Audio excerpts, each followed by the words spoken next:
Well, greetings and salutations from here in the College Football Mafia. It's me, Moen, host of Moen After Dark. This is Immaculate, co-host of Moen After Dark, and you are the chat. We are here to answer your questions and kind of touch base with you and see what you guys have on your mind, what you want to talk about. Any questions for us, comments, queries? We don't do requests unless I get a couple in me. And then I sing a mean version of Wreck of the Edmund Fitzgerald by Gordon Lightfoot. So, but that's not going to happen right now. I want to start off talking about a little bit of what Greg Pflugar touched on earlier. What do you think about this report out of Omaha and what this gentleman, Bruce Rasmussen, had to say about a new type of employment with a collective bargaining agreement and a quote-unquote luxury tax?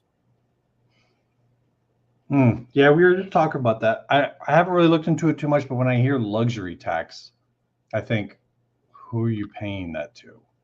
Who's the overarching authority? And in these leagues that have those, it's the league itself. They're charging the team for going over the cap. This cap, who's administering it? Is this going to be to the NCAA? So now they got to pay extra to the NCAA? Is there going to be some other organization, association that is formed to watch over this because of this agreement on these lawsuits? I don't know. I don't know really what to think about it just yet. We'll see.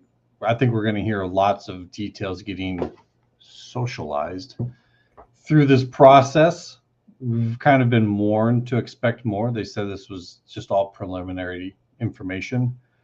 So maybe there's something to this, maybe there's not. But that would be my question I'd ask is, so who's charging the tax? Yeah. Who's the tax getting paid to? Yeah. It sounds like free parking to me, and I don't know that I'm on board with it, but I find it interesting the more and more I cover college football. You learn about how people socialize news stories. Last week we had the NCAA plan socialized. And now today we're starting to see the trickle of collective bargaining, luxury tax, things like that being socialized. So very interesting. I still don't think we're going to hear the end of that one for a while yet, but let's say hello to some of the people that came in here. Joaquin Morales, hey Moen and CFM fam, don't forget to smash that button. It's free. Let's go. Thank you very much, Joaquin. Ryan Willie is second with On Wisconsin. Go Hawks. I know you want to hear that. Buckshot Kid's number 3. Oh, hey, Moen. Hey, Buckshot Kid. Good to see you. Our man, Timothy Green. Let's get ready for some crazy days of college football talk with Moen After Dark. It has been a crazy week, has it not? All the legal wranglings, the last 10 days or more have just been nonstop. Mr. Ed Wayner's in the house. Hi, everyone. Like button number 4. Thank you, Mr. Ed Wayner. Caleb Ramirez is here. Good to see you, Caleb. Happy Cinco de Mayo. I wore my Happy Drunk on Cinco de Mayo t-shirt. So if you're celebrating Cinco de Mayo, happy Cinco de Mayo. BR7062, hey, y'all.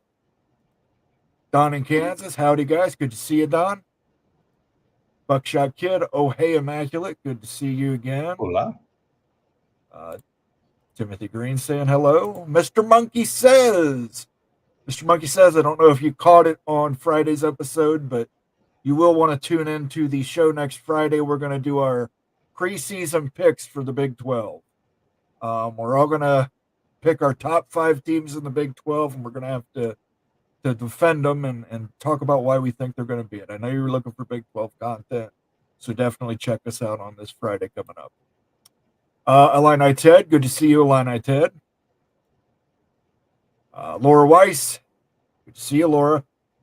Jan Hulk. And Laura Weiss wants a Georgia Tech right away. I don't know. Anymore, it's going to have to become organic in the conversation, guys. We just can't say Georgia Tech. Yeah, I'm all out. I went and bought a bottle that they didn't take off the the theft little thing on the top of it. So I've been trying to break my way into it, and it's not working. So I also have one shot of Patron tequila here. One shot of tequila. Towards the end of the show, I will do that shot. And trust me, one shot. That's something that's powerful. So where do you want to start with this week? What did you think about the Clemson filing for damages against the ACC and the language that they used? I don't think it changes my opinion at all about what this actually means, what's going on. It came out in the hearing, I think it was a Florida State hearing, that there was settlement talks in the past. And so to me, from that point on, once both sides have engaged in settlement talks, and even if it didn't happen, everything else since then is just an extension of settlement talks. So to me, what I see or what I think of when you say that is that's just Clemson throwing another salvo, another push, another. This could be the cost to you if you don't step up and come to an agreement with us on these settlements. Because how long will that take to go through? Now that's going to get motions on that appealed. But it's an interesting take that they're actually going to charge damages on the ACC for, well, what is it, for having been a part of this conference they've lost out on? Slander. A lot of it was slander, and was over the whole Clemson was part of these talks, and they did this without the whole besmirching of the name of Clemson. Clemson's name was besmirched by the ACC. Their name and their reputation was besmirched. It's a little, I don't know. It's a little bit much, but at the same time, I mean, that's legal work for you. you give someone an angle to using this, and they're going to use it. So creative, I guess I would say, for their lawyers. Yeah. Billable hours always win. Mm-hmm. Illini Ted has a comment. I've been reading a lot about Wazoo and Oregon State. I've thought they need to wait for a possible ACC invite. But if they want to keep the Pac-12 name intact, won't they have to have continuity by 2026? Yeah, we were actually just talking about this behind the scenes too.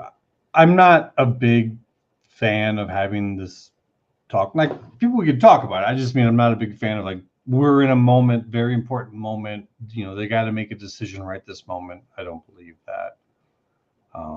I do believe they have some time. Yes, generally speaking, you want a couple years for these moves. That generally seems to be the past. But we also had Texas and Oklahoma, which took a year. And so they don't really have anything holding them back. Should they get an invite to the ACC, or should they for some reason get an invite into the Big 12? So, yeah, they might be making some moves behind the scenes, kind of working on, like, what's the backup plan. But I wouldn't go rushing into this thinking, okay, well, this is it. This is what they're going to do. I just think they're working on multiple plans. Yeah, it's always good to have contingency plans. Yeah. Jake Cobra Cat. Boy, you're gonna have to tell me how to pronounce that one, brother. Was all the QBs transferring to Iowa Sweet Talk a fabrication, like how the illusion of linear time is the only way to imprison a collective soul? God damn, that was deep. Wait a second. Yeah, Wait a minute. Who are you? Yeah, this is a college football show, brother, but you got me wondering what that illusion of linear time is the only way to imprison a collective soul. Well, what do you think? No quarterback signed with Iowa. Where did Booty go? I don't know that Booty's made his decision yet. Yeah, I'm still thinking that one's still in play. He's right though. There was the Ohio State guy that it was talked about. Mm-hmm. And then there was the other Ohio State guy that was talked about. Lincoln Kineholtz and Devin Brown were both talked about. Mm-hmm. And now we've got the guy from Oklahoma, whom, as far as I know, that one's still open. And any other schools that I saw that were potentials, look, I get it. 134th worst offense in the country last year. It's Iowa. But those other opportunities are nowhere near the same. So if there is anything real to it and he hasn't had an announcement yet, I'm still thinking that he's kind of weighing this and they're weighing him. So I still think that Booty to Iowa is on the table. We'll see, though. It's true. There's been a whole lot of talk about them looking for someone else. Yeah, thank you for the super chat, sir. If you give me a phonetic pronunciation, I'll know how to pronounce your name next time, but thank you for the super chat. That was Probably very like much reminded me of True Probably like Jacques Cobra Cat. Jacques Cobra Cat. But Ja, I see, ja, I'm ja, thinking ja. Jacob Bra Cat. Hey, look, Jacobra. it's like an infinite timeline of all things flowing according to the whims of the Could great be that. magnet, as Hunter S. Thompson used to say. That reminded me very much of True Detective, Matthew McConaughey's character. Sounds like something he would say on that show. Did you ever watch that show? Fantastic show. Mm-mm. Go back and watch it. It's on HBO Max. Go back and watch it. What was it? What was it again? It's called True Detective. I think I've watched some of it. Like, there's multiple versions of it. There is multiple versions of it. There's one good version of it. The second season isn't bad, but Okay. definitely want to watch the Woody Harrelson, Matthew McConaughey version of it. DP said it was too deep for him. Timothy Green says, I'm just a retired West Virginia coal miner. That went way over my head. Yeah, I had to sit there and look at it for a little bit too. But I think I get where he's going. I think I followed you, brother. That was I got to go ahead and give a favorite on that one. That was probably one of my favorite super chats recently. It's pretty good. PATC is all about that bass, I guess, with all this general booty talk. Do we really want to get into the tangent again? If you guys want to hear our thoughts on General Booty and his brother Major Booty, tune into Friday's episode. Yeah. In fact, YouTube, I cut out a short of that discussion, and YouTube said it was inappropriate for advertisers, and I had to have a human manually review it because they thought we were talking about something completely different. I bet they were. Did they eventually clear it? They did. They eventually cleared it. When they realized we were talking about a football player named General Booty. Yeah. Expedition Greg is here as well. Good to see you, Greg. OH. Matthew's season was great, says Laura Weiss. And then DP says, I kept hearing booty and I couldn't figure out what people were talking about until I saw a particular tweet. When I hear booty, my mind goes in a different direction. Well, you and the AI for YouTube, because YouTube was nonplussed with that short segment we put out. We didn't really help by some of the comments we made about it. Sure. Not gonna lie. We might have aided the AI in thinking these guys are just degenerates. No. That's right. Just degenerates. Just degenerates.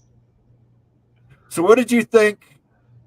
You think you might get General Booty? You don't know. You're not sure yet. I mean, the other schools. What do we think of the Iowa? What do we think of the Iowa offense? Let's say that General Booty is out of the discussion. That Booty goes to Tulsa, because I've heard Tulsa in the discussion for Booty as well. Yeah. So let's say he goes to Tulsa to play for Kevin Wilson. Man, if he goes to Tulsa to play at Tulsa instead of playing at Iowa, that's not good. But Kevin Wilson's a good offensive coach. I don't care. Like, look at the opportunity difference. This guy is from Allen, Texas. I showed you the stadium. This guy does not do things small. He was their quarterback. He went to Oklahoma. You think he wants to go from Oklahoma to Tulsa? Same state, much smaller. You're going to go down and play in the AAC versus going and playing in the Big Ten.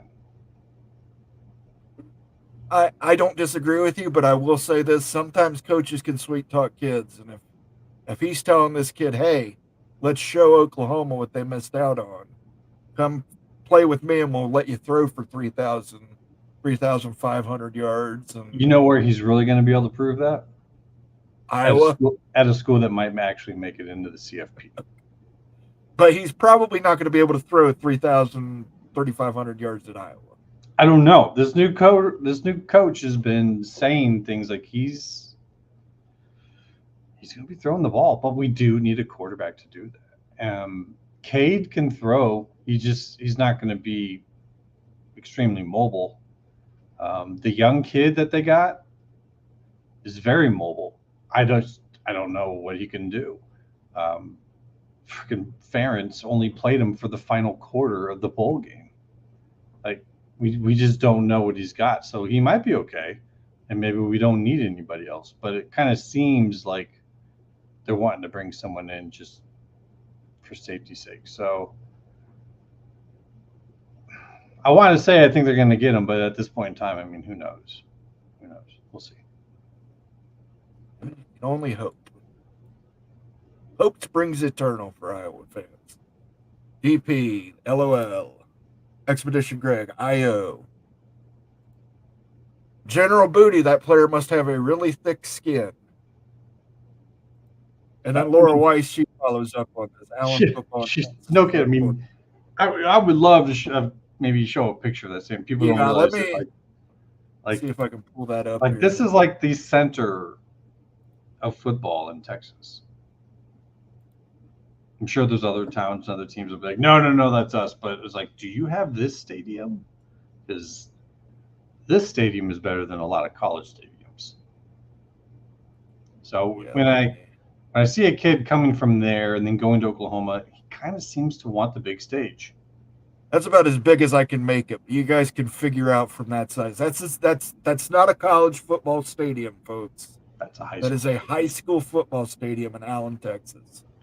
That's one of those towns in Texas where they make movies about, and for his parents to have decided that their son, knowing their last name is Booty, like, we're gonna name our kid General. Like, hopefully you're not just doing that on a whim. You're like, our kid. I mean, you're part of this culture, and that kid obviously was pushed. I mean, to become the quarterback at a place like that. Oh, yeah, no doubt. Like you've had to practice since a kid to make that team as the quarterback. So that's what I'm saying when I say, like, I just can't see him going from Oklahoma. I mean, that's big time, especially for kids coming out of Texas. They still see it. Oklahoma is like part of Texas. To go from there to Tulsa, when you have an opportunity at Iowa to play in one of the two big conferences that has the most opportunity to get into the college football playoff. And look, when you're a quarterback and you got that defense that's going to back you up, I think it's a great opportunity. I mean, it's just going to take him to have some kind of understanding of what the coach wants to do, because it's a brand new offense. I mean, they were the worst offense in the country last year, so there's reason to push back. My guess, it's probably looking for a pretty good NIL paycheck. Be my guess. That's probably true too. But like I said, I wouldn't. You can't shoot down the pitch that Kevin Wilson could come to him and say, "We're going to help you throw for 3,500, 4,000 yards, pad up all these stats so that you can be a pick in the first round of the NFL draft." Yeah, because I mean, you've seen these college quarterbacks who pad their stats come out of the draft. Now, granted, none of them have really been successful. Not first round though. Like, who coming out of the? I think maybe the one I can think of is the Tulane quarterback who was talked about. But where did he actually go in the draft? Well, I'm thinking back to previous drafts. The 49ers spent a first-round pick on Trey Lance. Mm-hmm. They actually traded picks to get Trey Lance. Mm-hmm. You had Tennessee Titans took the kid out of Liberty. Carson Wentz out of North Dakota State. When he went to the Eagles, he was, I think, number 2 overall. So, I mean, most of them don't pan out, but they do get drafted high. Yeah, and I'm wondering if, like, it just feels like those type of guys right now are just not going to get looked at as much. I don't know why. It's just with everything going on, with NIL, with everyone moving up to place with NIL, it just kind of seems like there's not as much of a look there. Like, yeah, you might get 35 to 4,000 yards there, but it's not. I almost think it's not looked at the same. JJ McCarthy got first-round draft pick. How many yards did he pass for? 1,500. Well, that was a reach. I understand that. But it's just like this. I'm talking about the perception in the NFL. For them to go for a guy like that, like it's just almost like the numbers don't matter anymore. It's like it's about who you're going up against, and I think you take a spot in one of the major conferences. Yeah, and I'm not saying this against the Big 12 or the ACC. I'm saying this against going to the AAC when you have a spot in one of the Big Four. Right. You know, like you're saying though, it just comes down to what his motivation is. But for a kid coming up that big out of Allen, Texas, going to Oklahoma, I think he has bigger aspirations than just making Oklahoma eat it. I think he'd want to know where he's going to go, and I think you're going to probably find it's not a very equal number when it comes to guys from Iowa making it to the NFL versus guys from Tulsa. I'm just saying it's not an unusual pitch. Yeah, I can see the I pitch get it. getting made. Yep. So I think he's just holding over Iowa right now. Like, give me good NIL money. As much hell as Iowa catches is from DP, our Clemson fan. As much hell as Iowa catches for their lack of offense, they seem to figure out a way to win most games. It's a really weird situation. Yeah, it's a Shrek deal. You win ugly. Defense is that but you good. win. But you win. I mean, they held Michigan's offense better than anyone else did. Now, granted, that's mostly running, but we're talking about in a time when that's where people are starting to go because defenses aren't tooled for that. So I think that's a really good place to go to if you want to get far. I think they have a pretty fair schedule. Some might say easy. So I think that there is a greater than 50% chance actually that Iowa is in the CFP this year. We'll see. Okay. We'll take that one to the bank. Illini Ted, Illinois is still at about -11 from the transfer portal. I'm not really sure what Burt is doing. There are rumors that when he hires his new DB coach, that a few of those team's players may come too. I think a lot of those Illinois kids are suffering from delusions of grandeur. I think they all want to be like Witherspoon, and I think Witherspoon's a kind of a once in a generation player. So I think that they didn't quite live up to their own expectations. What do you think? Yeah, it's just something about Illinois. Like it's no one from there, from the state, wants to go there. The kids that are coming out of the Chicago area kind of look down on the rest of the state. They don't want to go down to Champaign. They're getting recruited elsewhere. And to get folks to come in to there from out of state, they don't have a whole lot of history. So in this NIL age, that's going to be a tough place to build up. So while I would want to judge the guy, I'm not going to, because that's a tough place to coach when you're his first season he made chicken salad out of chicken shit. So yeah, he's a good coach. He's just, if he has a guy stand out, he's going to get plucked away. So figuring out the new age of college football for some of these coaches at programs like that, it's going to be very difficult. Laura Weiss says that'll show you what people in Texas think about high school football. Oh yeah, it's another world, man. I mean, you got kids coming out of there with 4,000 yards passing in a high school season. It's silly. We've got similar thinking in Ohio. We just don't have that kind of money to throw around on a stadium. It was $75 million stadium in high school. That's wild. Small schools are great for players because generally they offer more playing time. Yeah, but if you're General Booty and you're going to be the starter at Iowa. Yeah, and it wasn't a guarantee. Oh yeah, that would have to be probably guaranteed, and maybe that's kind of a thing that they're saying. Well, we don't know. We don't really have a lot. Well, there is no one else to get. The portal is closed. It's this guy or what you got, and So these guys who are still in the portal now after it's been closed, they have all the leverage in the world. So some of those who go last may actually get the best deals. Conundrum: Hawkeye should convert Terrell Washington Jr. to their starting QB. He was a Texas high school quarterback stud. Maybe. At this point, you're willing to take anything. Maybe. Yeah, look, we had Deacon Hill last year. That guy looked like a failed punter. So when you say something like that to me, I'm listening. I'm thinking conundrum. Maybe, because what do we have right now? It's really tough to know. Ty Kev says movies, maybe the straight to streaming movie because people don't really watch non-superhero movies in theaters anymore. People don't watch a lot in theaters, period. Yeah. That's rough. Well, I will go see Deadpool and Wolverine, but I do that under protest. My wife wants that one, so I think I'll be the same way. Was the Iowa offense worse than Arizona State's? ASU was using a running back and a tight end at one point. I think that's supposed to be at tight end. Maybe. Yeah. Well, here, let's put it this way, Antoine. There's 134 schools last year. I don't know what it'll be this year in FCS football. Iowa's offense was ranked 134th. So were they worse than ASU? Yes, because they were worse than everybody.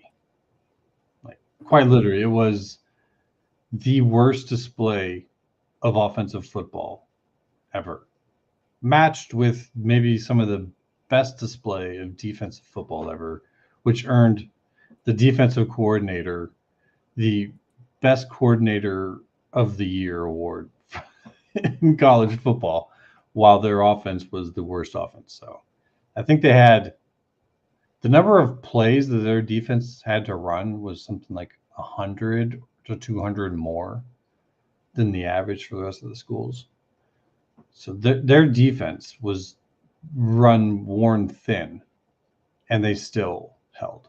So that just goes to kind of show you, if you go to Iowa, you got to be prepared to go through a lot of conditioning, because those kids get conditioned very well there. You might remember back in a time when they were running kids until they were puking, and it was a kind of like a scandal. Well, welcome to Iowa. They conditioned the hell out of those kids.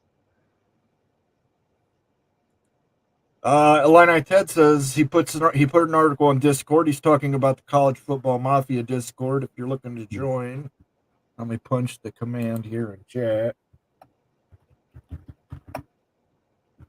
That'll bring that up there. You can join our Discord where you can talk college football 24/7. Sometimes I get drunk and go in the voice channels and sing. You just got to catch me on a day when I'm drunk and listening on my headphones. But if you want to go in there and talk, I might do after the show tonight, depending on how long we go. I might go in there and fire up the voice channel a little bit and talk to people if anybody wants to jump in there and join us. We might. Maybe we'll see. We'll see how many people are at the end of this who are saying they want to jump in there. Yeah. Small schools, Rock Chalk 94, by the way. Rock Chalk.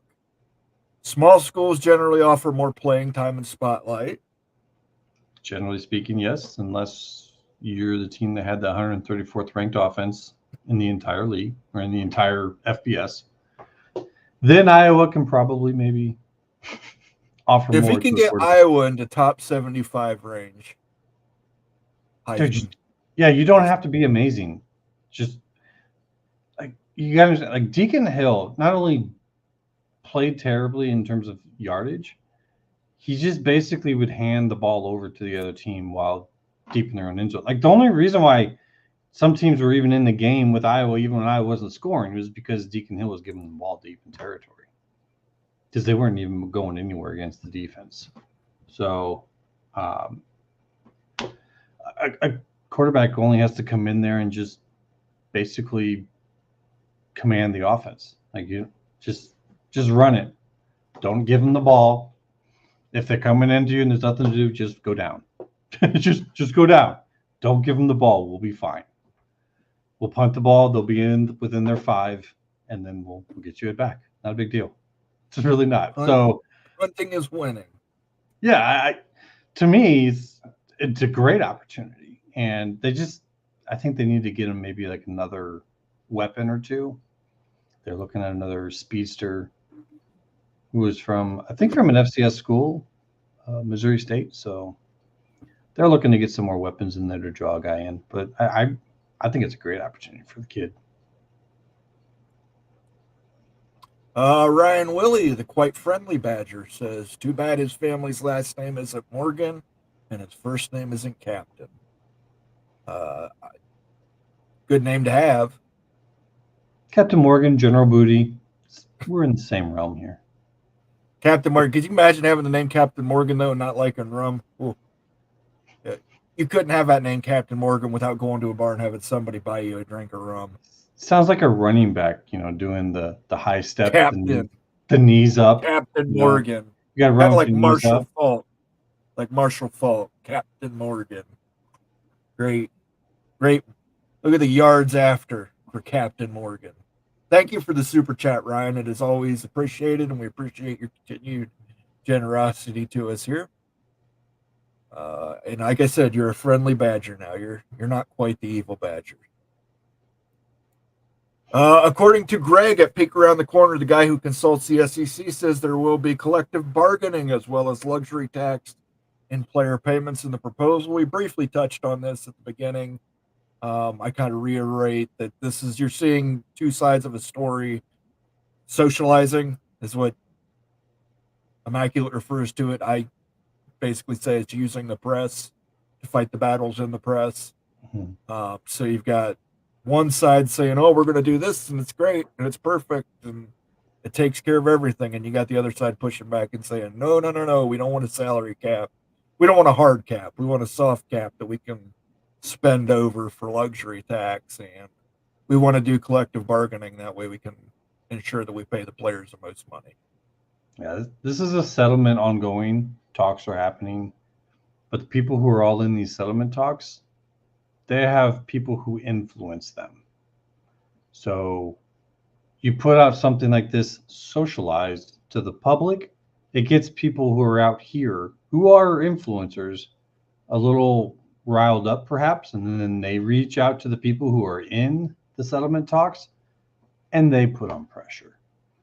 So when they do this, they're not really reaching out to people like us. They're not you, not me, not any of us. Yeah, we see it. We give some feedback. Maybe they take it a little bit, but it's largely to get persons outside of the talks activated and pushing in a certain direction. So you kind of have to look at these as manipulations more so than just straight up trying to inform you. Because it's an ongoing settlement. Like they care mostly about getting the settlement done. So if this is coming out now, there's probably some little stipulations that are holding up things and they're trying to pressure. The best thing I heard was that this was trying to pressure some presidents because they're likely not in the room. Athletic directors and commissioners are probably handling these talks for the schools. So, but that we talked about this. I mean, who are you paying your luxury tax to? Who's collective bargaining? All the conferences, all the schools within a conference. We need to see these type of details. Is there going to be some separation, or are they all going to try and work together on this? The more of these schools that work together, the more power they're going to have in those collective bargaining talks. So we'll see. Yeah, that's a great point. And all articles so far have been very vague on this. We haven't seen anything either concrete or fleshed out. It's all very vague. This and this, So yeah, be interesting to see. Rock Chalk says the SEC stops at 16. I don't see them going past Texas and Oklahoma. That's sure. I mean, they could. I do see them going past it. Yeah. I see them wanting to get into North Carolina and Virginia very badly. I think that they were fine with not going anywhere, but they're not going to see an opportunity to expand within the footprint that they want to expand within and not go for it. But at the same time, while they're doing that, their best bet is to play and act like, we don't really want to. Right. because that's your strength. And the moment you're like, oh yeah, we want to, well, okay, well now you kind of lose leverage in those talks. So if they're trying to get as much as they can out of ESPN, they need to act like they don't want to do it.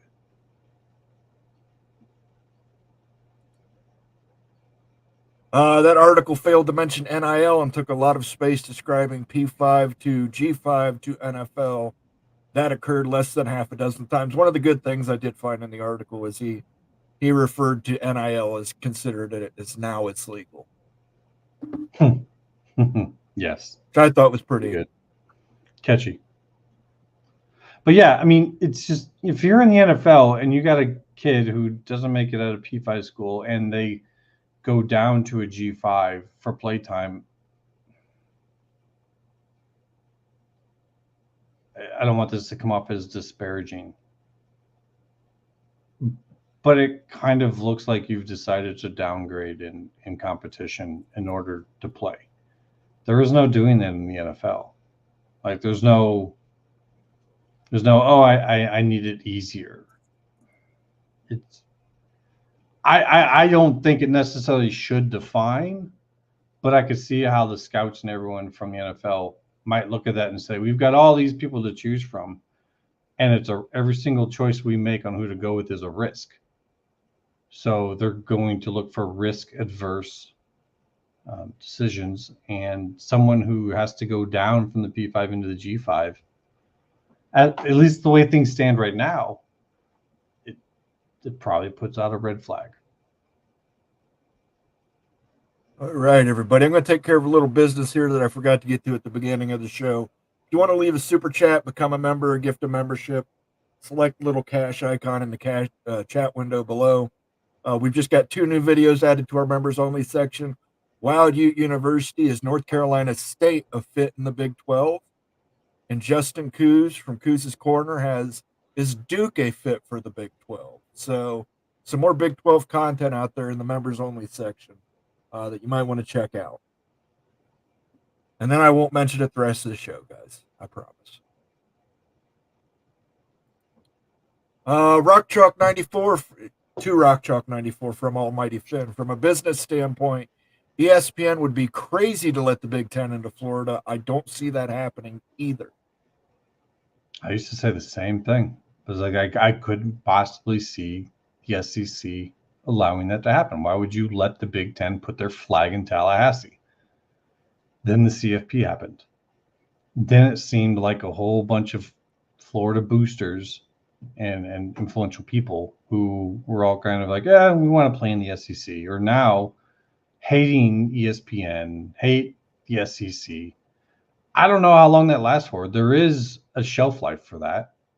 You know, hate burns off, and eventually at some point in time, people might start changing their minds again. But I think it was pretty clear that the administration was making some moves, and their talking points in some of the trustees meetings were pretty clearly showing that they were probably wanting the Big Ten for university standards and everything. We're not talking just sports, not talking just having closer games to go view, but as a university for them, they wanted to be in the Big Ten. So it really comes down to it, Almighty.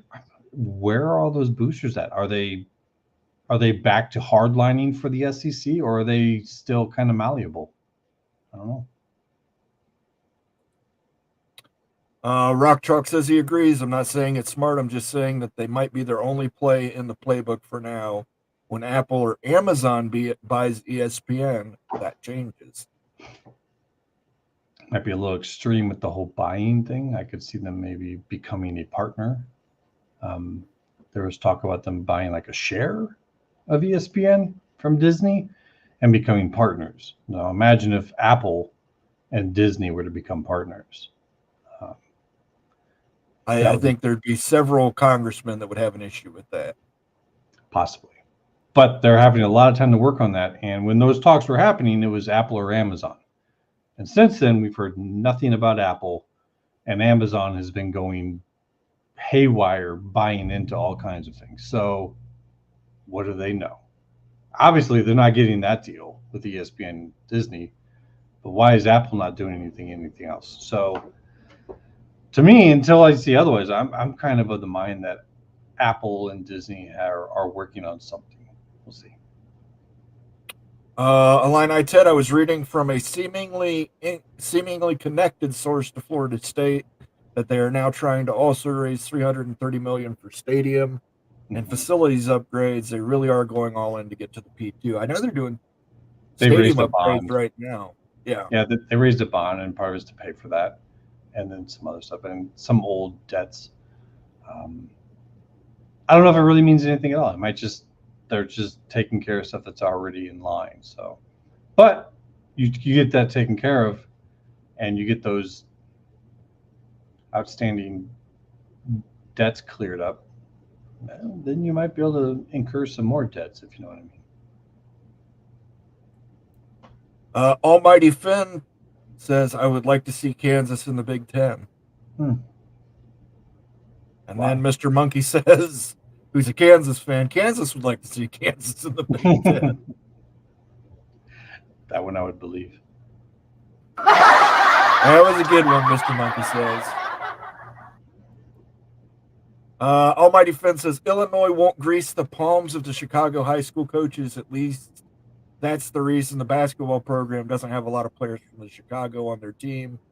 But Underwood is changing it. I would say that from what I've heard, most of the elite athletes in Chicago play at private Catholic schools. And I've heard that Notre Dame usually has quite the pipeline in there, but NIL is kind of messing that up. But you're right. They're probably not greasing the right palms, not paying the right uncle. There's a problem in the state of Illinois, and Almighty Finn can probably attest to it. It's like two states in one. There's Chicago and its surrounding area, and then there's the rest of the state, and they don't seem to get along very well together. So it's not surprising that historically those in Champaign, Illinois, are not doing very well inside Chicago. Now, with money being so easily passed around now, that could change that. Money tends to do that. We'll see. Mr. Monkey says Kansas just got a former 4-star offensive lineman from Michigan in the transfer portal. Not bad. I said I've got Kansas as my dark horse to make it to the CFP this year. I really think they might. When you have a coach who shows that he's not leaving, I think that means a lot to kids. Probably one of the reasons why the kids leave in Michigan is because of the coaching situation. So I bet you that for him to go from Michigan to Kansas, that was probably a big deal for him. It's the whole coaching situation. Timothy Green says, to me, this whole thing seems like the few people that have an obscene amount of money are putting pressure on everybody to get things to go the way they want, in my opinion. I agree with you. Sounds like life in general. Yep. Money talks and BS does something else.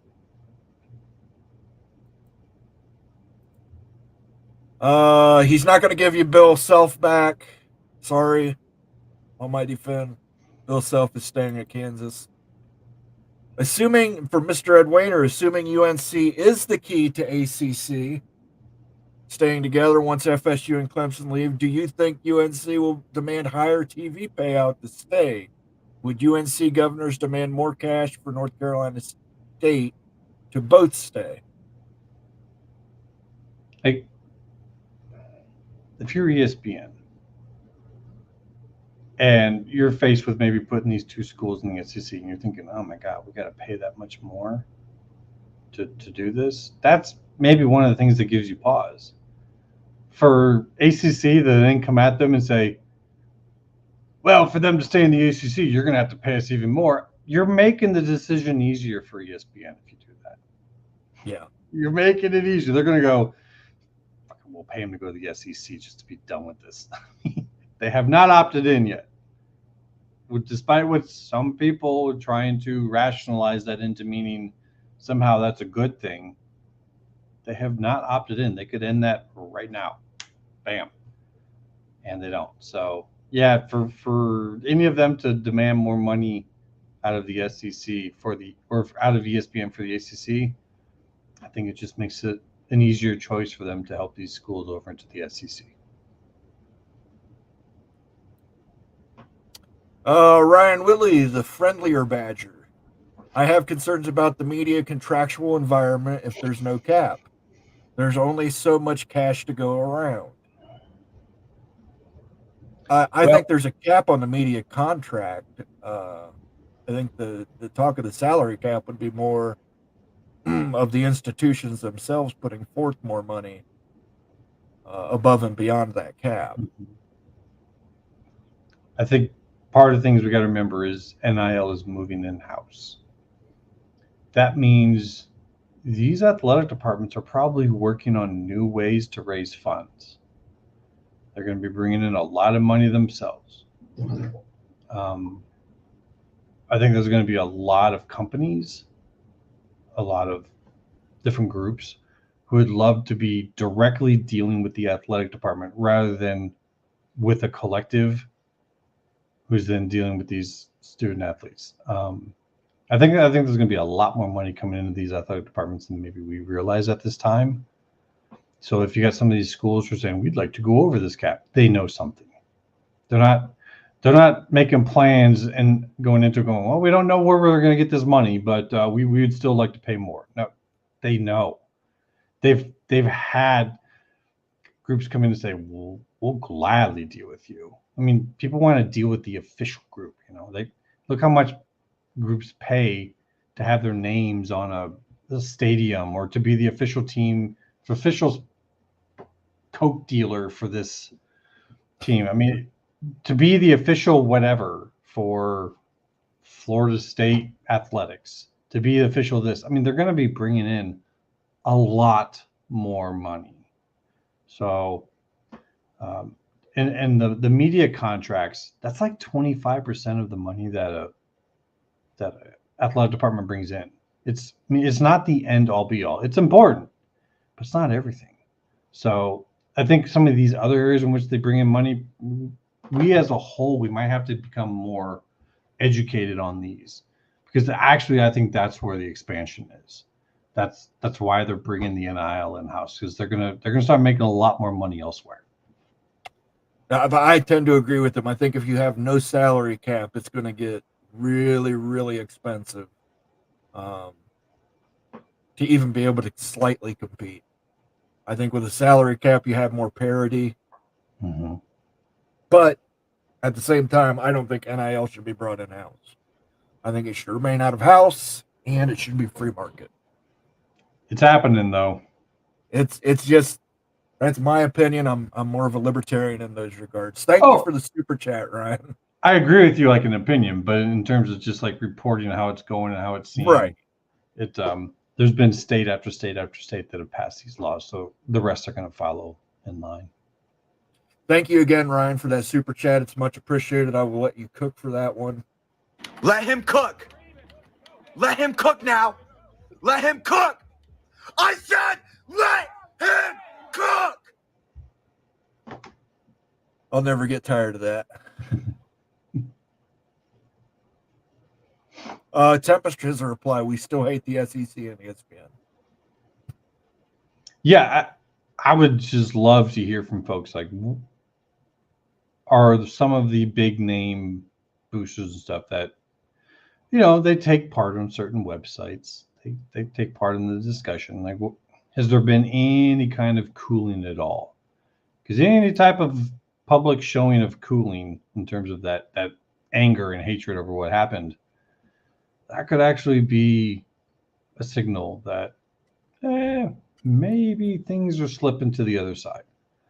I still think Florida State to the Big Ten, just because if they do that, all claims about, this is your thing, Moen, market allocation, that all goes away, because it's been proven that there was another option. Now, it doesn't mean that there has to be an option for everyone. It's just that it was available. Now, if any other options out there don't want you, then that doesn't mean that ESPN can't work out something for you. So if Florida State makes that move, all bets are off.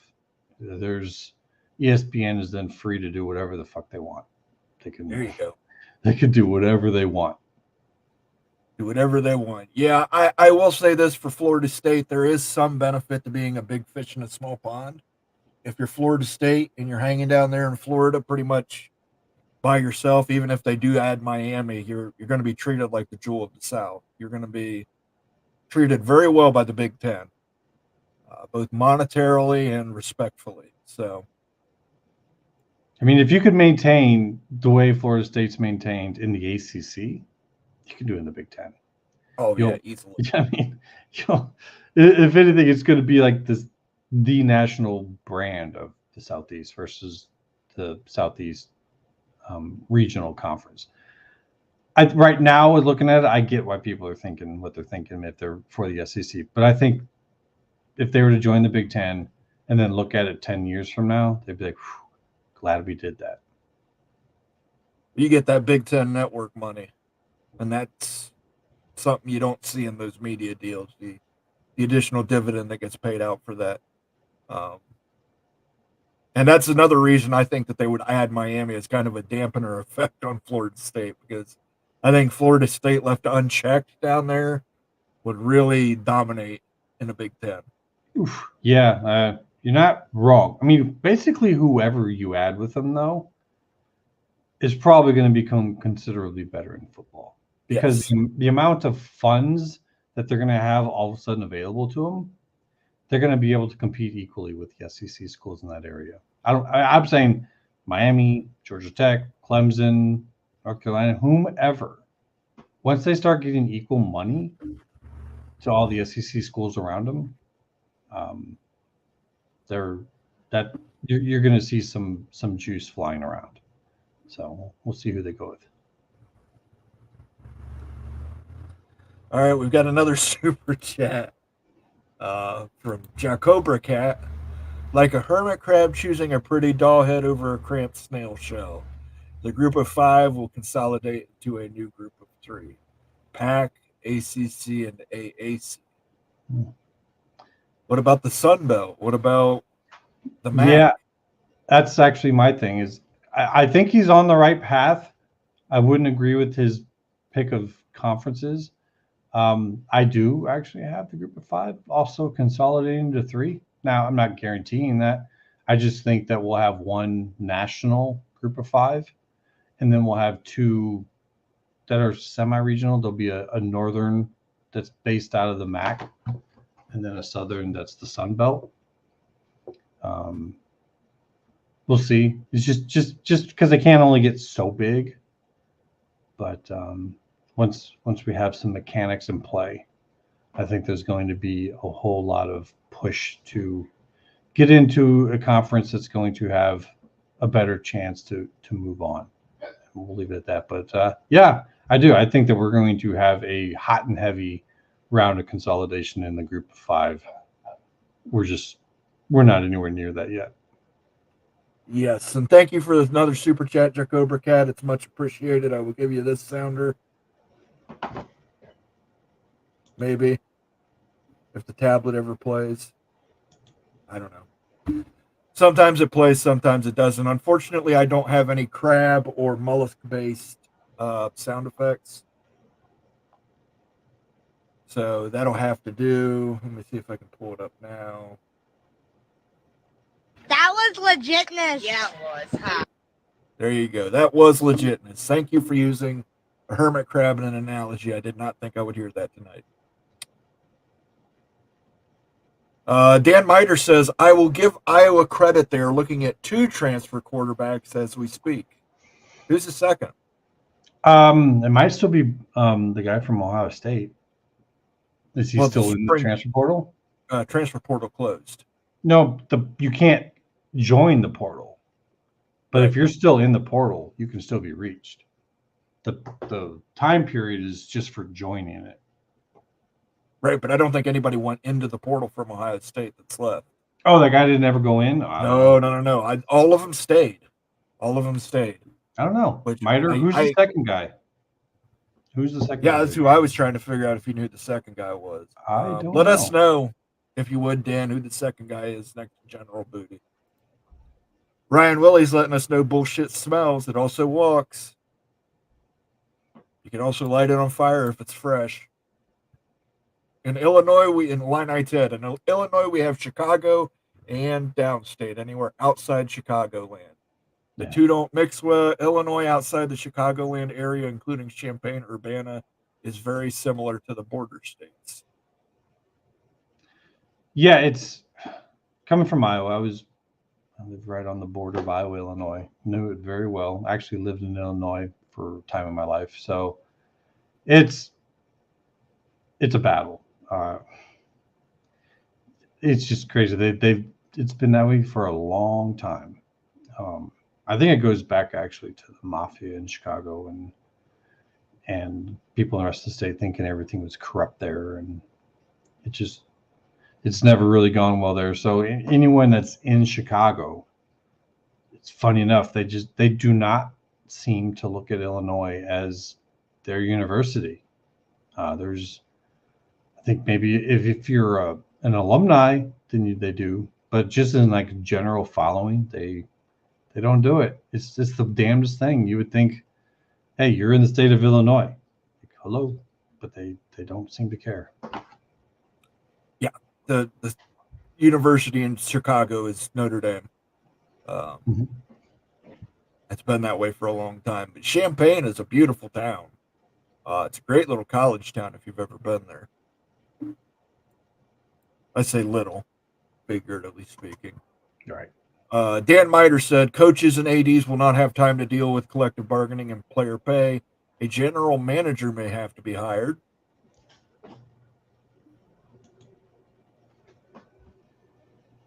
Probably. They already do. They already kind of hire GMs. It's already happening. Yeah, I don't know what the title is for it, but it has a... Yeah, they've given it a different name. Some of them it's like NIL coordinators, and then there's director of player personnel or something like that. Or they're creating positions and they're getting rid of other positions. They're preparing to basically become like professional sports organizations. And so if you're kind of curious about, well, so where's all the money going to come from? Go look at where professional sports organizations get their money from. That's probably where it's going to be. They're going to have to look somewhere for a little help in how to do that, and that's probably where they're going to get it from. Minnesota Seminole says we can never trust ESPN again. Ryan Willie says hating the SEC is a given. And then Scrappin' Wolf says nobody will ever forget the arrogance and BS from ESPN, the SEC network, and the selection committee. The Big Ten is what is desired. Okay, that's strong. I mean, to play devil's advocate, if you're in the SEC, then one would think you're going to get treated well, but you're still going to be the new guy. And you're one of many. Like everyone's down there in the South. It's nothing special. Whereas the Big Ten, who very much wants to get down there and break into there and become a part of down there, they're probably going to treat you pretty special. And that goes for whomever FSU's +1 is. So I get it. Like as an FSU fan, I know some folks are like, oh, we want to play against those who are nearby, rivals and all that. I'm never going to argue against that idea. That's perfectly viable. I just think after playing second fiddle in the state, when really you, for the longest time, were the biggest football brand in the state, I would want to go somewhere where they're going to treat you like the biggest football program in the entire Southeast. And they're going to do everything to help you make sure that you are. And so that's the cap of Florida State in the Big Ten. Florida State in the SEC, you're another Southeastern program. How much are they going to help you rise above those who have had power in the Southeast Conference for a long time? So I think that the bigger gain for you guys is to go to the Big Ten, but to each fan their own. Yeah, you're going to get treated as number 2 in the state of Florida behind UF. Yeah, and they're going to see you as a chance to rock the boat down there. Like Florida State has has that. I mean, it's a huge brand. Doc Gibbs says Ute will be disappointed to learn that North Carolina State University ranks higher than Pitt academically. Pitt's cranking was considered a plus for Pitt to the Big 12. Talk about selective narratives. Doc Gibbs, I don't know if you saw it or not, but it's in the member section. He did a breakdown on North Carolina State to the Big 12. I won't spoil it for you, but you might want to give it a look-see. In fact, while I'm here, let's give out some memberships. Ooh. Let's give out 5 memberships right now.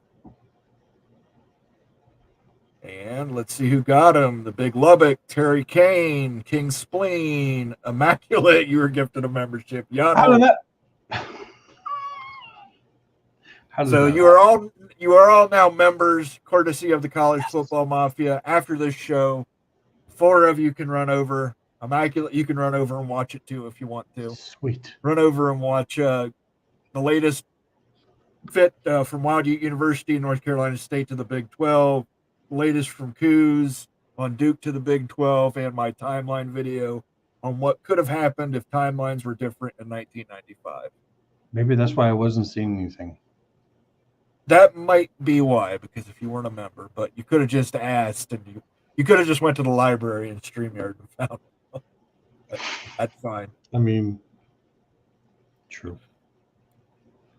Almighty Finn, I'm from Indiana, but I never liked IU, so I became a Flying Illini fan in '89. I'm treated like outcast in my state. FSU for football. There you go. Yeah, I mean, it's not like Indiana's providing any great football hope there either. So hopefully now they're actually looking like they're trying to spend some money. They're trying to become something. I'd love to see a plan that Indiana is planning to renovate that stadium of theirs. It's a nice looking stadium. I've always felt like that's just an underutilized program. So hopefully they can get their stuff together. Mr. Monkey says, any idea what the salary cap might be? Do you think the P2 schools will choose to budget significantly less than the cap? How many outside the P2 will budget at the cap despite the media deal deficit? I've heard the number 22 million thrown around. I've heard the number 30 million thrown around. I think you're just getting numbers, yeah. How many outside the Power 2 will budget at that cap? SMU, will. SMU probably would. I could see Utah probably would. You're going to have people come. You have people donating to the athletic department in order to facilitate some of this due to that revenue gap. Yeah, I think the numbers you said, but really these are preliminary. I mean, this is all being worked out. So that number could become entirely different from what we're hearing. So I just kind of, whatever they're saying, like that's just what we're talking for now, but keep in mind that's going to probably change. P2 schools budgeting less than the cap. I think what it sounds like is they're being done by conference. So no, I actually think that in order for this to work out, as they're saying, if you're in the Big or the SEC, you're probably going to have to be at that cap because what matters more than the cap number is the percentage. And what we're seeing was a 22%. So I actually think that whenever they get the number, they're doing the math for us. But what they're really looking at is a percentage of your overall media funding coming in. That has to go to the players. So 22%, if that's the high end, that's probably what the P2 is at. So I don't think the P2 is going to have much leeway. It's conferences like the Big 12 and the ACC that may really be able to decide where they want to be at because they'll be at a lower number.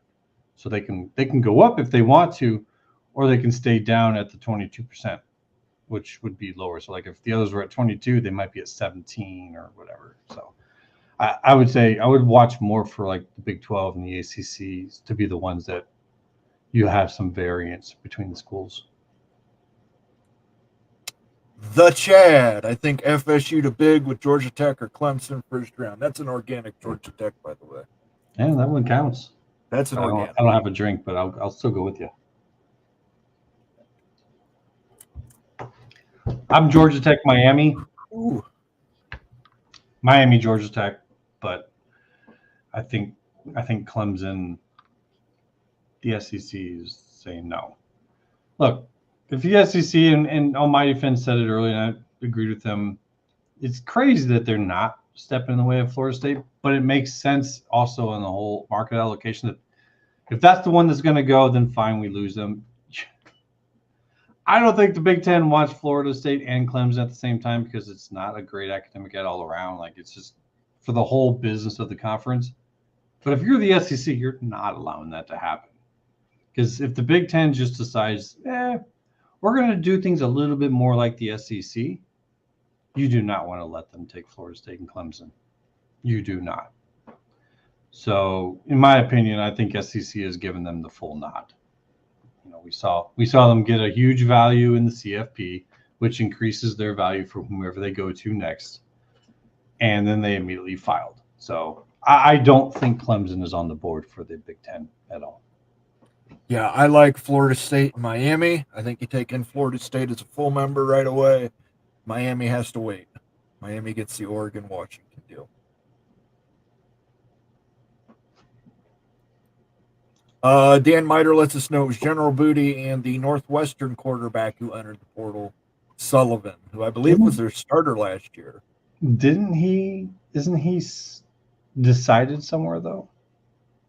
Not that I'm aware of. We want to do a quick X check and see. Well, then that might be what's going on. Maybe they're kind of trying to play both off against each other.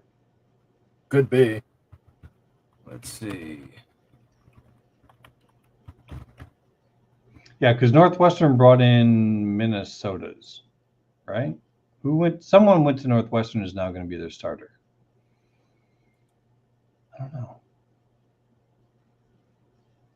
It doesn't look like it has as of yet. So he is still out there, and he could be going to the Hawkeyes from what I'm seeing. He's expressed interest in the Iowa Hawkeyes job. So, well, then we're probably getting one of them. So as long as we get one of them, honestly, I don't have a lot of faith in Cade right now, just for health-wise. Timothy Green, I have a question. I would like to know if either of you think there's a chance for a Big 12 team to ever win a national championship again, how we are underfunded compared to the bigger SEC. You're going to have to do it within the next 5 years. I think once that gap grows, but I think you can do it. I think Utah could pull it off. I think a UCF team could pull it off. It's going to take them a couple years. They're going to have to get kids to stick around. But I think a UCF team could pull it off. I think an Oklahoma State team could pull it off. It's just a matter of getting some of these kids that are going to be willing to stick with it for 4 or 5 seasons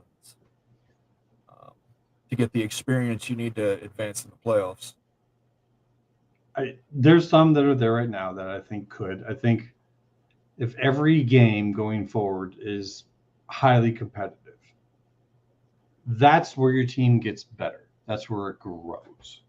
Anytime pressure, stress, challenge. I think through that, as long as the conference as a whole remains very competitive, I think your teams, you could see some work up week to week to week to where even though they may not have the biggest names and the biggest talent, they're good. I would kind of point out Iowa. Like Iowa does not get the biggest and best recruits, but they know what they have to do in order to be competitive in the Big Ten. Big 12 is going to have to do kind of the same thing. They're going to have to build these teams up to be competitive, even though they're not going to have the same level of recruits. So it's going to become a very tough conference. And if I'm naming off a school that I think has a chance to do it, I said it many times before, I'll say it again, it's ASU. Dillingham has come in, a whole bunch of kids from in-state. Look, Arizona's got good recruits here. There's a surprising number of recruits that come out of here. A whole bunch have just been transferring back in that didn't want to play at ASU, didn't want to play at Arizona and play it out. They're all coming back in the transfer portal. So he is kind of making the local kids want to come there, which is something I think you have to do in the Big 12. You have to have a territory where you can compete in recruiting against all those big schools that are going to come in and try and take the big guys. You got to have that local culture. So I think Arizona State's running up there with folks in terms of showing what it's going to take to do that. I would say Utah, Kansas. I'm thinking Texas Tech, TCU maybe. It's just we're going to see. Do I think someone can though? Yes, I do, and we're going to find out. But there's a whole lot of early judgment going on. Donnie McNerney, I would love for the Big to pull a coup and take LSU from the SEC. I don't know how that happens. That's well. Somebody had messaged me on Twitter earlier this week and asked me, or Twitter X or whatever you want to call it, asked me if I thought UGA would be a target for the Big Ten expanding. I said, they would, but they'd be number 3 behind Florida and Texas A&M, and that was if the only one I could actually see leaving was Texas A&M. I don't know, man. I feel like if Georgia wanted to join, I feel like they'd open the door, because it's not. They would. It's not like it's like super high academics, but it's not bad. Right. Like I feel like if Georgia did it, they'd be like, we can get them across the finish line, like academically, whatever we need to do with them, because the state of Georgia is a growing state. Atlanta is becoming a very, very important major city in this country. I feel like they would, but I don't think that there's any desire at all at Georgia to do that. I think Georgia is now in a position where they can be the big dog in the SEC for a while, and they're not going anywhere. Minnesota Seminoles, I love the statement that compared playing in the Big as playing a bowl game each week. Yeah. And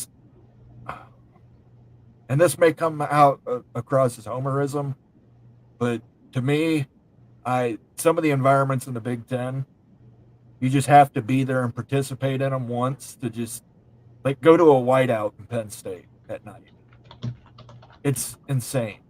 Go to the Big House.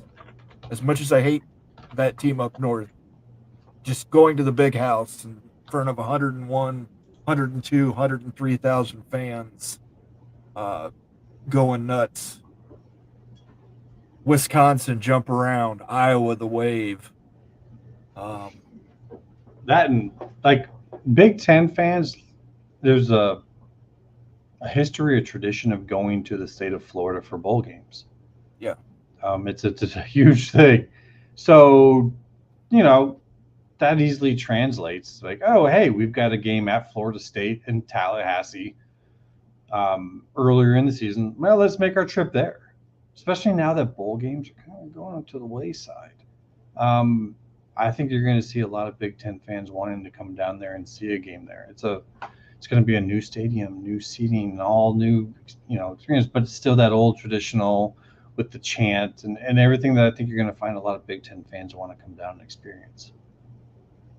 Right. We got about 10 more minutes, guys. 10 more minutes, and then we're going to wrap it up, and I think I'm going to jump over to Discord for a few minutes and see if anybody wants to jump in the voice chat over there. Let's see here. Almighty Finn, if FSU does go Big Ten, would that hurt their recruiting in surrounding states like Georgia, Alabama, Mississippi, and Louisiana if they're not there? I don't think so. I think it might actually boost them in certain instances. I mean, you're in the ACC, and half the ACC is up north on the East Coast and at schools that people don't even care about it. In the Big Ten, at least you're going. Yes, you're going to Michigan, you're going to Ohio State, you're going to Penn State, you're going to Nebraska, you're going to USC, you're going to UCLA, you're going to Oregon, you're going to Washington, Iowa, Wisconsin. While it's not just Southeast, I don't necessarily think that people in the Southeast everyone is just so against everywhere else that they're looking at those matchups saying, that's pretty cool too. We get the Southeast Conference and all those matchups, but now we've got at least 1 to 2 representatives in this national conference, playing against the West Coast teams, playing against the teams in the North, playing against teams on the East Coast, maybe a team in Texas. So I think it's the best of both worlds for everybody. And if FSU can recruit the way they're recruiting right now in the ACC, I don't see why it stops in the Big Ten. I think there's some fear talk about that, but I don't think it's real. I would go even further and say there could be some benefit to recruiting in the Big Ten. Certainly gonna have a lot more money for it. You're gonna have a lot more money for it, and you're gonna be able to go in and tell a high school kid that has NFL dreams, hey, you want to play on national TV every single week? Yeah. Every single week. 3 networks. Yeah. Yeah. Oh, your family can't afford cable. You got an antenna? Because that's where you're going to be. You're going to be over the air on NBC at 8 p.m. on Saturday night, on Big Saturday night. You're going to get a lot more visibility. Yeah. You're going to have big noon kickoff in Tallahassee, Florida, right there for a big noon kickoff. I think there's a feeling. But they're going to roll out the red carpet for Florida State. If that happens, in that you're not going to get that same treatment in the SEC. Not that it's bad. It's just you're another Southeastern team there. Like they're not going to treat you special. Mr. Monkey says, I have a feeling KU will do what it can to compete at P2 funding numbers. I think they'll do what they can, but I don't think that they can do much more than what they have allotted to it. I think they would probably spend most of their money on the basketball program.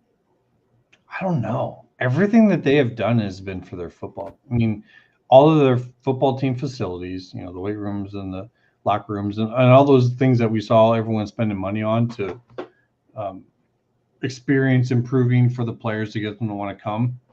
Kansas has done all of that for the football team. So I don't know. You could be right. I mean, that's their bread and butter. But I think they see where like the big money is in the future is actually on the football side of things. So if there's anyone that seems to be, showcasing right now the spending habits to then carry over into what he's saying, I think you got to say Kansas is up there with everyone else in the Big 12 right now.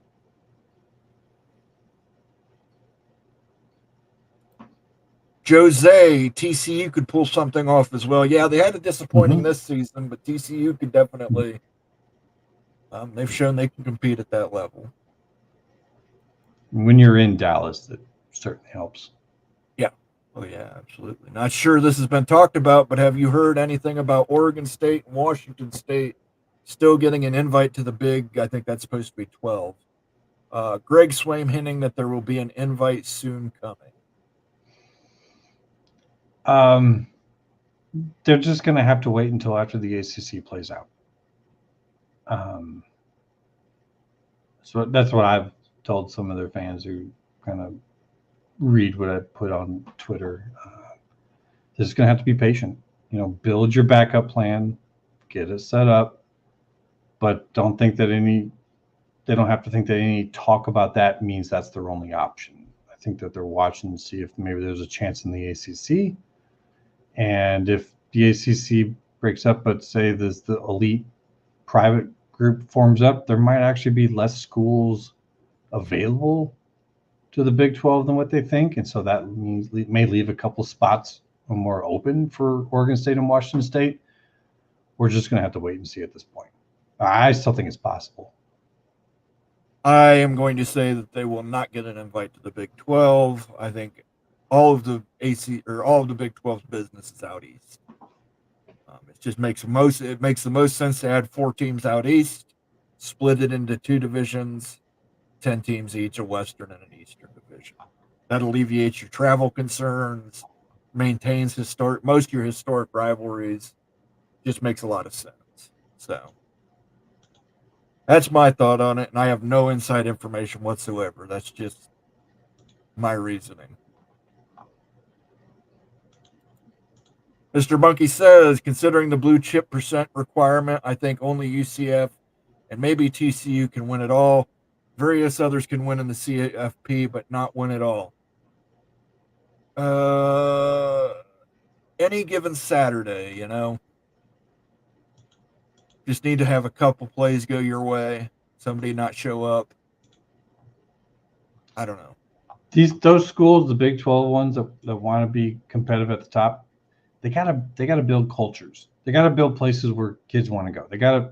You gotta have a place where kids are actually getting better, where they're being built up beyond what people thought their potential was. Because here's the reality.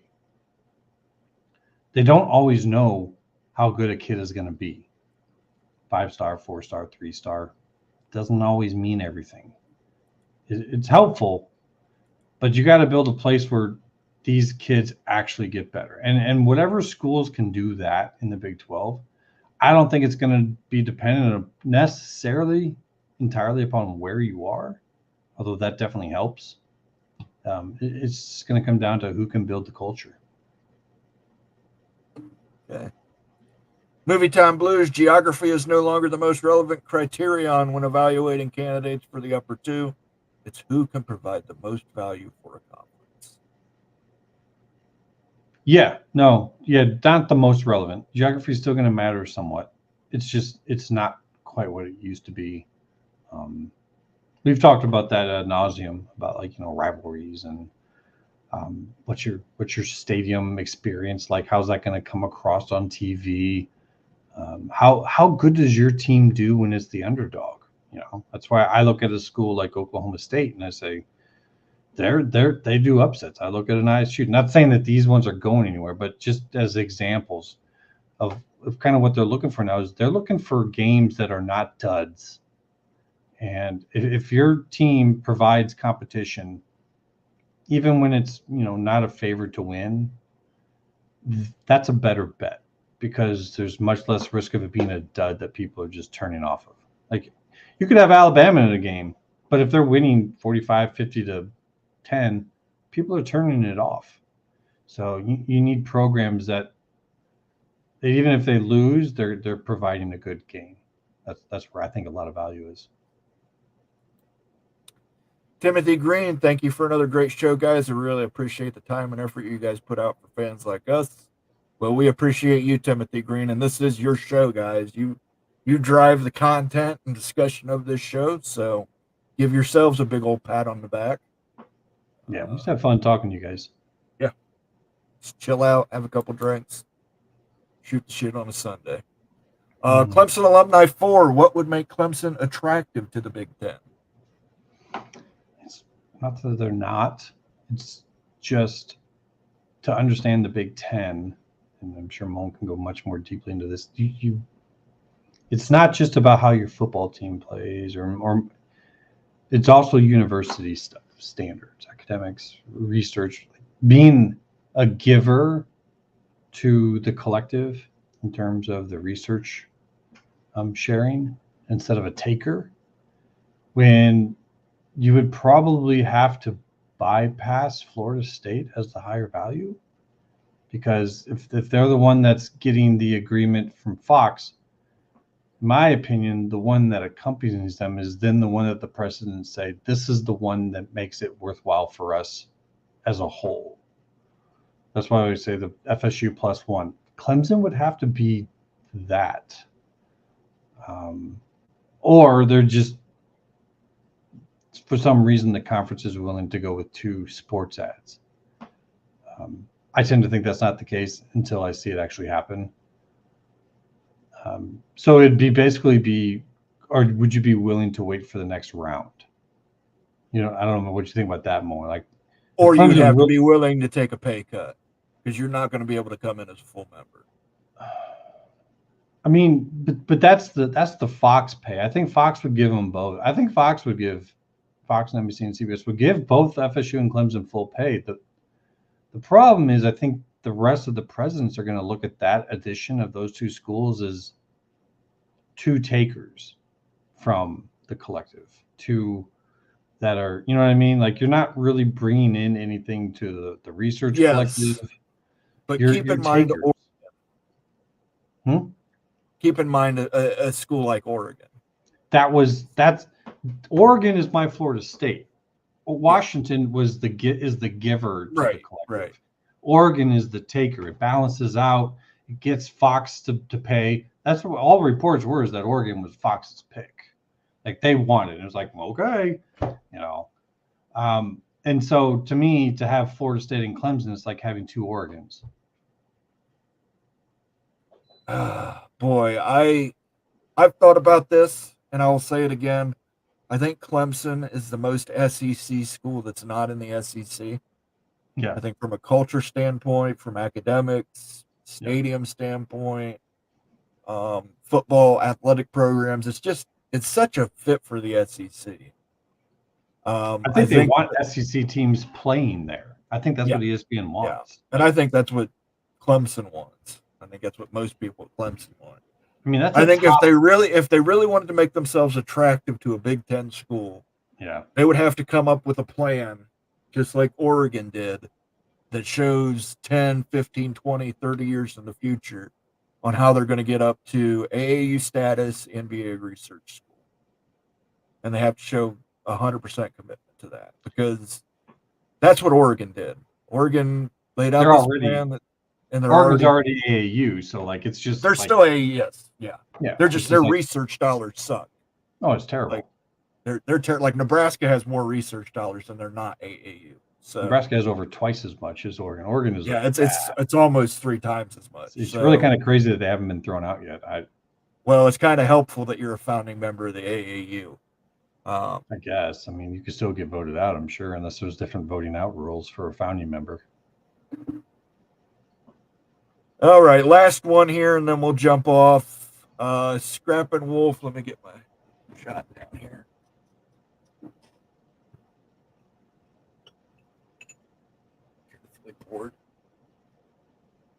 Make sure I don't spill it. I would so much rather watch Florida State play the Big Ten teams, and also I have family who are Buckeyes and Nittany Lions, but it sounds like you come from a good family. Yeah, I mean, the Nittany Lion side.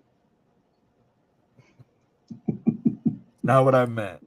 I'm teasing. Here we go for Cinco de Mayo. See, does he pull the face? Does he pull the face? That is Tequila fire. Face. Yes. That is shotgun in the belly right there. All right, guys, we're going to wrap it up here. Thank you for joining us on another episode of Moen After Dark. As a programming note, tomorrow at 8 p.m. is Big West Mafia with Sergeant Pickles and Becky Go Huskies. On Tuesday at 8 o'clock, tune in here for the Big 12 Mafia channel. Wild Ute has a presentation that I think everybody's going to want to pay attention to. He's probably the smartest man I've ever seen with financials, and he's whipped up something that is going to make people's eyes absolutely pop out of their heads when they see it. I would recommend you tune into Immaculate. I know you will love this. Okay. You will love this. So definitely something you should tune in for, and we will see you guys again on Friday for the Big Freaking Friday show, and then next week, same Moen time, same Moen channel, same Immaculate time, same Immaculate channel.